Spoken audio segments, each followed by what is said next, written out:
Bom dia, meu patrão. Bom dia. Ah, rapaz, vi essa placa aí, isso é verdade? Verdade, tá vendo a placa aí? Cerveja grátis. Pode tomar o que tiver. Tá cheio de muita caixa ali dentro, viu? Beleza, meu patrão. Aqui, meu amigo. Fala, cara. O banheiro tá bem limpinho.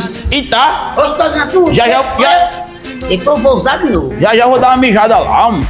Dono do bar. Opa, mais cerveja? Mas, rapaz, mas cerveja tá bom, carrinho. Pode Só tomar à essa, vontade só aí, essa, viu? só essa. É de graça, né? Mas, dono do bar, é o seguinte. Quanto é que eu devo aí? Não, a cerveja é grátis. Ah, é porque eu queria ir no teu banheiro, O sabe? banheiro pode ir. Tô Agora, apertado. pode ir no banheiro. Agora tu já viu a plaquinha, né? Ali, ó.